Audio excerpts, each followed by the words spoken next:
સમાચારના માધ્યમથી મને જાણવા મળ્યું છે રાજુ કરપડાએ આમ આદમી પાર્ટીના તમામ પદ પરથી રાજીનામું આપી દીધું છે।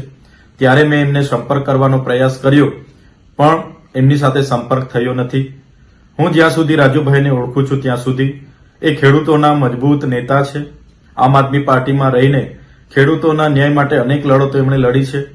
એમાંની એક લડત બોટાદ કડદા પ્રથા નાબૂદ કરવા માટે એમણે હળદરમાં આંદોલન કર્યું। એ દરમિયાન એમને 100 દિવસથી પણ વધારે જેલમાં પણ રહેવું પડ્યું।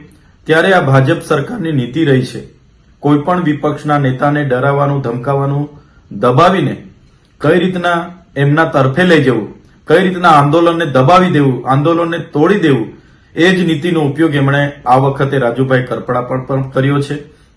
જેના વશ થઈને રાજુભાઈ કરપડાએ રાજીનામું ધર્યું હશે એવું મને લાગી રહ્યું છે। જે પ્રકારે આમ આદમી પાર્ટીએ પૂરા ગુજરાતમાં ખેડૂતોની સાથે રહીને જે લડત આખી ઊભી કરી છે, લડત આજે પણ આમ આદમી પાર્ટી લડે છે અને આવનારા દિવસોમાં પણ લડવા માટે આમ આદમી પાર્ટી કટિબદ્ધ છે। ગુજરાતની જનતા માટે હર હંમેશ આમ આદમી પાર્ટીના કાર્યકર તરીકે અમે સૌ ગુજરાતની જનતાના ન્યાય માટે હર હંમેશ લડતા રહીશું।